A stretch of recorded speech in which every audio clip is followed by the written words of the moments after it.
ዋጋ አይከፍሉም። እና ይቺ አራት መጽሐፍ ማቴዎስ፣ ማርቆስ፣ ሉቃስ፣ ዮሐንስ የምትባሉት እነዚህ አራት መጽሐፍ የዓለም ሕይወት ናቸው። እነዚህ ውስጥ ነው ስማችን መጻፍ ያለበት ማስመዝገብ ያለበት። እድር አባል ባለመሆናችሁ ምን ያህል እንደሚቆጫችሁ ታውቃላችሁ። ለቤተሰብ ሀፍረት እንሆናለን ብለን ስንሞት እንዳናሳፍር ብለን ምን ያህል አባል እንደምንሆን፣ የቀበሌ መታወቂያ ለማግኘት ምን ያህል ዋጋ እንደምንከፍል ታውቃላችሁ። ያ መታወቂያ እስከሌለን ድረስ መደራጀት፣ የመንግስትን ጥቅም ማግኘት፣ ቤት ማግኘት አይቻልም። የዚያ መታወቂያ እስከሌለን ድረስ ይሄ የምድር ነገር ነው። ሊያልፍም ይችላል፣ ላናገኘውም እንችላለን። ምናልባት እዚያ ተመዝግቦ ቤት የማያገኝ ንብረት ሳይኖረው የሚሞት ይችላል። ወንጌል ውስጥ ተመዝግቦ ግን ሳያገኝ የሚቀር ሰው የለም። ለዘመጻቤ ይሰድዶ እያወፀው አፋ ወደ እኔ የመጣውን ሁሉ በከንቱ መልሼ አስወጥቼ አልሰደውም ብሎ ባለቤቱ እንደነገረን ወደ ወንጌል በር የገባ ሁሉ በከንቱ ተመልሶ አይሄድም እና ጌታ በዚህ ነገር ሕይወታችን ለክቶ አስተምሮናል። አሁን የምነግራችሁ ሕይወታችሁን ነው ማለት ነው። እኔም የማነበው እናንተም የምትሰሙት ሕይወታችን፣ የሕይወት መዝገባችን፣ የሕይወት መጽሐፋችን ነው። የሚያኖረን፣ የሚያድነን፣ የሚፈውሰን፣ የሚታደገን፣ ያጋንንትን ዓይን እንደ ጦር ወግቶ የሚያሳውርልን፣ እግዚአብሔርን እናየው ዘንድ ለዓይኖቻችን ለልቡናችን ዓይኖች ኩል ሆኖ የሚያጠራልን ወንጌል ነው። ስለዚህ ደስ ብሏችሁ ልቡናችሁን አንቅታችሁ እግረ ልቡናችሁን አንቅታችሁ እንድትማሩ በእግዚአብሔር ስም ጠይቃችኋለሁ። ጌታ ስለዚህ መስሎ አስተምሯል። መስሎ ያስተማረበት ምክንያት ልበ ቀሊላንን ለማስተማር ነው።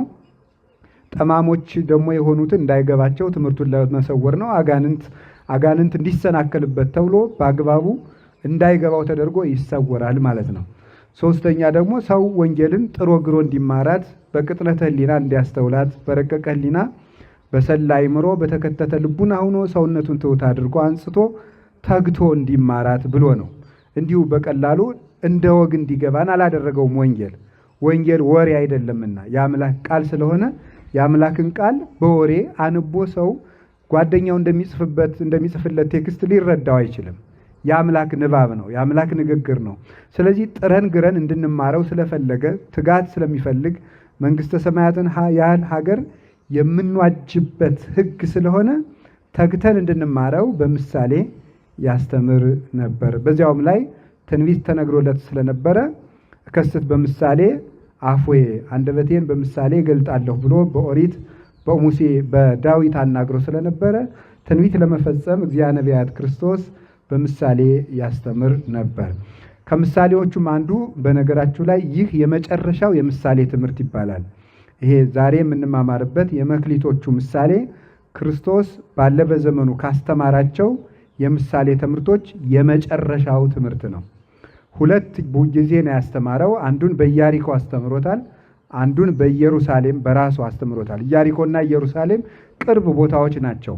የማቴዎስ ወንጌል ምዕራፍ 25 ያለውን በኢየሩሳሌም በራሱ አቁሞ ሲያስተምረው፣ የሉቃስ ወንጌል ምዕራፍ 19 ያለውን ደግሞ ኢያሪኮ ውስጥ አስተምሮታል።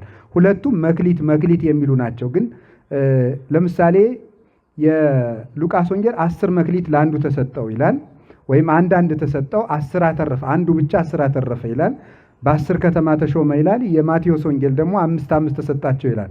ክርስቶስ ቃሉ እርስ በርሱ የሚቃረንና የሚፈርስ ሆኖ ሳይሆን በተለያዩ ሁለት ቦታዎች በተለያየ ሰዓት ያስተማረው ስለነበረ ነው።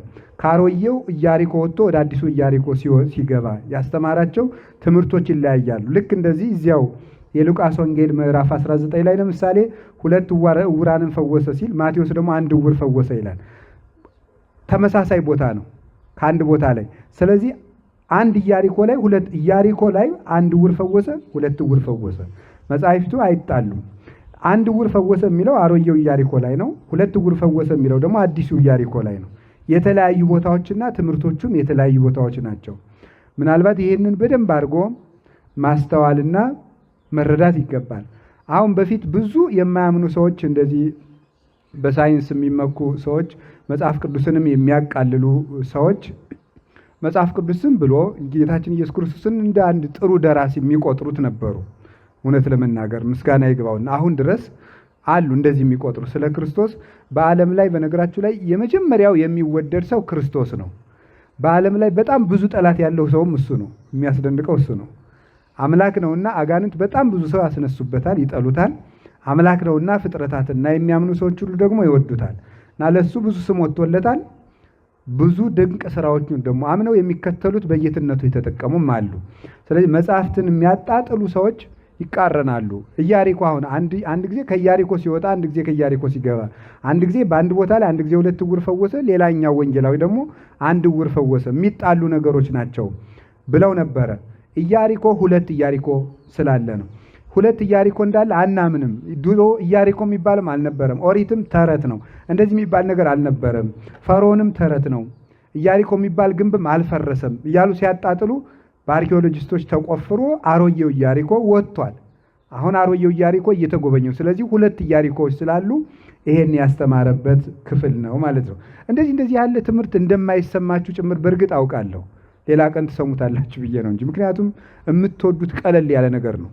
ክርስቶስ በቃ ይሄ እንጀራ በላ አይነት ነገር የበሉት ሰዎች 5000 ነበሩ ምናምን ትወዳላችሁ። እንደዚህ ያለ ግን ዝም ብሎ ይሄ የቁጥር የተውሰበሰበ ነገረ መለኮት ምናምን ነገር ሲገባ እንቅልፋችሁ ነው የሚመጣው። ይሄን አውቃለሁ። እና እንደው አንድ ጊዜ መምህር ወልደ ትንሣኤ የሚባሉ መምህር አሉ። ሞጣ ብሉይና አዲስ ያስተምሩ የነበሩ አሁን አዲስ አበባ ናቸውና ምን ብለው አስተማሩ? በጣም የሚያስደንቅ ነገር ስለተናገሩ ደስ ይለኛል። ያን ልድገመው። በገለባ የተሟሸሙ ምጣድ በእንጨት አይጋግርም። እንዴት ጥሩ ነገር ነው የተናገሩት።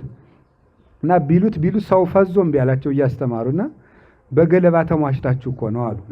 እንግዲህ በገጠር ትልል እናቶች በገለባ ካሟሹት ያ ምጣድ ሁል ጊዜ በምንድን ነው የሚጋገረው? በገለባ ነው የሚጋገረው። በእንጨት ከተጋገረ ደግሞ በምን ነው የሚጋገረው? እና እናንተ በገለባ ተሟሽታችኋል። ቀለል ይሄ ዘፈን ስላሟሻችሁ ቀለል ያለ ነገር ነው የምትወዱት ይመስለኛል። ነው እንግዲህ ባህሪያችሁን አላውቅም። ቀለል ያለ ወሬ ምናምን ሀሜት ስላሟሻችሁ እንደዚህ ያለ ነገር ብዙም ጠጣር ነገር አትሰሙም። ለጋ ይሄ ጥርስ ያላወጣ ልጅ ፍትፍት እንጂ አጥንት መቆርጠም እንደማይችለው ማለት ነው። ፍትፍት ገንፎ ነው የሚበላው እሱ ጥርስ አላወጣም። ቅዱስ ጳውሎስም ለዚህ ነው እዚህ ዕብራውያን ምዕራፍ 5 ላይ ሀሊበ ወጋይኩክሙ ያላቸው። ወተት እግታችኋለሁ ለምን አጥንት መቆርጠም ስለማ ልጆች ናችሁ እያላቸው ነው ማለት ነው። እና እንግዲህ እግዚአብሔር ልቡናውን ያድለን እና መስሎ አስተምሯል። ጌታ ሲያስተምር እንዲህ ብሎ አስተማረ። በደንብ ስሙኝ በሞቴ መጨረሻ ላይ ያስተማረው ትምህርት ነው ይሄ። ለምንድን ነው መጨረሻ ላይ ያስተማረው? መጨረሻ ላይ እመጣለሁ ብሎ በምን ዋጋ እንደምናገኝ የነገረን ነው።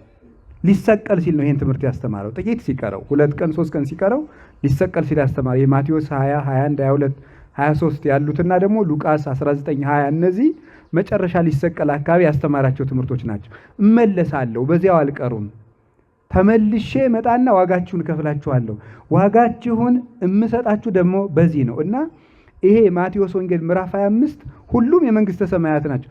የመንግስተ ሰማያት ዋጋ ወንጌል ተብሎ ነው የሚጠራው። ዋጋ የምናገኘው በዚህ ተሰፍረ ነው። ልክ ይሄ ነው ማለት ነው። እና ይህንን ምዕራፍ ማወቅ መንግስተ ሰማያትን ማወቅ ነው። እና ወበከመ ብእሲ ዘይነግድ ወፀዋ አግብርቲሁ ወውሃቦሙ ንዋዮ ይትገበሩ ቦቱ። ሩቅ አገር እንደሚሄድ ሰው ባሮቹንም ጠርቶ ወጥተው ወርደው ያተርፉበት ዘንድ ገንዘቡን እንደሰጣቸው ሰው መንግስተ ሰማያት ይህችን ትመስላለች ይላል። ታሪኩን በደንብ ያዙት። እንግዲህ ኋላ ሲተረጎም እንድትይዙት ማለት ነው። ሩቅ አገር እንደሚሄድ ሰው ቅዱስ ዮሐንስ አፈወርቅ ሳምንት እሑድ የሚያስተምረውን የመጽሐፍ ቅዱስ ክፍል ምዕመናን አንብበው ሰንብተው እንዲመጡ ያደርግ ነበር። ከዚያ በኋላ በደንብ ጥያቄ ተነስቶባቸው እሱ ሲያብራራ እንዲገባቸው ማለት ነው። እናንተ እግዚአብሔር የተመሰገነ ይሁን አታነቡ።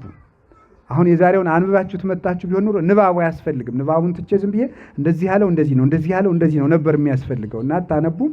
ንባቡንም መንገር ያስፈልጋል። እና አንቡ ባካችሁ። እውነቴን ነው ማለት ነው። አንዳንድ ጥቅስ እንዲሁ ጴንጤ በሚወረውረው አንድ ጥቅስ እየተደናበራችሁ ሁልጊዜ ትልልቅ ትምህርት መማር ሲገባችሁ እናንተን ለመጠበቅ ለነሱ መልስ በመስጠት እኛም ተሰቃይተን መሞት። ሌላ ስንት ምስጢር መነገር ሲገባው እነሱ ደግሞ ብልሃተኞች ናቸው። ለምሳሌ አምና አንዱ እብድ መጥቶ ለታምረ ማርያም ስግደት አይገባም አለ። ሆ አለ እሱ ለሱ መልስ። የሆነ ቀን ደግሞ መጡና ደግሞ ገድለ ተክለ ሃይማኖት ስህተት አለበት ደግሞ ለሱ መልስ። ደግሞ አሁን ምክንያቱም ያለ የቤት ስራ እንዳንቀመጥ ነው። ለ6 ወር አንድ የቤት ስራ ይሰጡናል። በሱ ህዝቡን ስናስረዳ ኧረ እባካችሁ ይሄ እንደዚህ ነው እመቤታችን መድኃኒት ትባላለች ምናምን 6 ወር። ገድለ ተክለ ሃይማኖት እንደዚህ ነው 6 ወር። ነገ ደግሞ ገድለ ክርስቶስ ሰምራ ይላል። የኢትዮጵያ ገድል ተቆጥሮ ላያልቅ ነገር ይመጣና ደግሞ ገድለ ክርስቶስ ሰምራ ስህተት አለበት። ትክክል ናት እናታችን እንደዚህ ናት። 6 ወር እናንተም በምልአት ትምህርት ቢኖራችሁ እንደዚህ ያለውን ነገር መምህራን አልነበረም መልስ የሚሰጡት፣ ራሳችሁ ነበር መልስ የምትሰጡት። ትልልቅ ትምህርት እንድንማር አንብቡ፣ ማወቅ አለባችሁ። ያለ እውቀት አትኑሩ። ክርስትና ድንቁርና አይደለም። መጽሐፍ ቅዱስ የተጻፈው ለእኛ ነው፣ የህይወታችን መዝገብ ነው እና አነቡ። መንግሥተ ሰማያት ሕገ ወንጌል ተስፋ እግዚእነ ኢየሱስ ክርስቶስ ባሮቹን ጠርቶ ወጥተው ወርደው ያተርፉበት ዘንድ ገንዘቡን የሰጣቸው ሰው ይመስላል። ቦ ለዘወሃቦ 5 መክሊተ 5 መክሊት የሰጠው ሰው አለ። 5 መክሊት ለሰጠው ሰው ገንዘቡ አለው ማለት ነው። ወቦ ለዘወሃቦ 2 መክሊተ 2 መክሊት የሰጠው ሰው አለ። 2 መክሊት ለሰጠው ሰው ገንዘቡ አለው። ወቦ ዘወሃቦ 1 መክሊተ 1 መክሊት የሰጠውም ሰው አለ። ወለኩሎሙ ለለ አሃዱ በአምጣነ ይክሉ ወሃቦሙ ወነገደ በጊዜሃ ለሁሉም ለእያንዳንዳቸው በሚችሉት መጠን እንደየአቅማቸው እንደየችሎታቸው ገንዘቡን ሰጥቷቸው ሩቅ ሀገር ሄደ ይላል።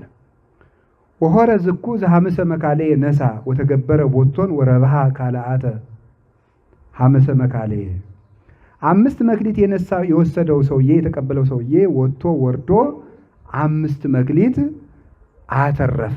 ወከማሁ ዛሃደሂ መካሌ ነሳ ዘክሌተሂ መካሌ ነሳ 2 መክሊት የወሰደው ሰው ወረብሃ ቦቶን ካልአተ 2 መክሊተ እነሱም ደግሞ ወጥቶ ወርዶ ሌሎች 2 መክሊቱን አተረፈ። 2 መክሊት የወሰደው ሰው ወጥቶ ወርዶ ሌላ 2 መክሊቶችን አተረፈ። ወዛሐተሰ መክሊተ ነሳ 2 መክሊት የወሰደው ሰው ሐለፈ ወከረ ምድረ ወሃባ ወርቀ እግዚኡ ሄደና መሬቱን ቆፍሮ ጥልቅ አድርጎ ቆፍሮ ሌባ ያታልለኛል፣ ወንበዴ ይቀማኛል፣ አላዋን ነገስታት ያስጥሉኛል ብሎ የጌታውን ወርቅ ጉድጓዱን ጥልቅ አድርጎ ቆፍሮ ቀበረው። ወምድረ ብዙ መዋይል አተወ እግዚኦሙ ለሉ አግብርት ወሐዘ ይተሐሰቦሙ ከብዙ ዘመን በኋላ የነዚህ አገልጋዮች ጌታ ተመልሶ መጣ፣ ይተሳሰባቸውም ጀመር ይላል። ወመጻ ዘሐመሰ መካሌ ነሳ 5 መክሊት የወሰደው ሰው መጣና እንዲህ አለ። ወአምጻ ካላተ 5 መካሌ ሌሎች 5 መክሊቶችን አትርፎ ይዞ መጣና አኮኑ እግዚኦ 5 መካሌ ወሀብከኒ 5 መክሊት ሰጥተኸኝ አልነበረምን? ወናሁ 5 መካሌ ዘረባይኩ ቦቶን ሌሎች 5 መክሊቶች ያተረፍኳቸው እነሆ አንተ 5 መክሊት ሰጥተኸኝ ነበር፣ እኔ 5 ጨመርኩበት አለ። ከዛ ጌታ ምን አለው? ወይቤሎ እግዚኡ ኦ ገብር ኄር ወገብር ምእመን ዲበ ውሁድ ምእመን ኮንከ ወዲበ ብዙ እሰይመከ አንተ በጎ አገልጋይ በጥቂቱ ታምነሃል እና በብዙ እሾመሃለሁ። በውስተ ፍስሐሁ ለእግዚእከ ወደ ጌታህ ደስታ ግባ አለው ይላል። ወመጻ ዝኩ ዘክሌተ መካሌ ነሳ 2 መክሊት የወሰደው ሰው መጣ። አኮኑ እግዚኦ ክሌተ መካሌ ወሀብከኒ 2 መክሊት ሰጥተኸኝ አልነበርክምን? ወናሁ ካልአት 5 መካሊ ዘረባይኩ ቦቶን እነሆ ያተረፍኩባቸው ሌሎች 2 መክሊቶች አሉ ብሎ 4 አስረከበ። ኦ ገብር ኄር ወገብር ምእመን ዲበ ውሁድ ምእመነ ኮድከ ወዲበ ብዙ እሰይመከ አንተ በጎ ባሪያ በጥቂቱ ታምናሃልና በብዙ እሾመሃለሁ። በውስተ ፍስሐሁ ለእግዚእከ ወደ ጌታ ደስታ ግባ ይላል። ወመጻ ዝኩ ዘሃደ መክሊተ ነሳ 1 መክሊት የወሰደው ሰውም መጣ ይላል። አምር ከመድሩክ ብእሲ አንተ ተአር እማበኢ ዘራይከ ታስተጋብ እማበኢ ዘረውከ እኔ አንተ ያልዘራኸውን የምታጭድ ያልበተንከውን የምትሰበስብ ጨካኝ ንጉሥ እንደሆንክ አውቄአለሁ። ፈሪሄ ሆርኩ ወከረይኩ ምድረ ወሃባይኩ መክሊተከ ፈርቼ ነገስታት አላዋን ነገስታት ቢነሱብኝ፣ ሌባ ቀጣፊ ቢያታልለኝ፣ ወንበዴ ቢቀማይ ብዬ ፈርቼ ገንዘብህን መሬቱን ጥልቅ አድርጌ ቆፍሬ ቀብሬዋለሁ። ናሁ መክሊትከ 1 መክሊት እችትልህ አለው። ኦ ገብር ሐካይ ወገብር እኩይ አንተ ሰነፍ ክፉ ባሪያ ተአምረኒኖ ከመአነ ድሩክ ብእሲ እኔ ክፉ ሰው እንደሆንኩ ታውቀኛለህን? ዘአአርር ማበ ኢዘራይኩ ያልዘራሁትን የማጭድ ዘአስተጋብ ማበ ኢዘረውኩ ያልበተንኩትን የምሰበስብ እንደሆንክ ታውቀኛለህን? እምያግባይከ ወርቄ ውስተ ማዕድየ እንደዚያ ከሆነ ገንዘቤን አትመልስም ነበርን? ማስተገበርክዎ እኔ ወጥተው ወርደው ለሚሰሩ ሰዎች ሰጥቼ ለምን አላስተርፍበትም ነበረ አለ።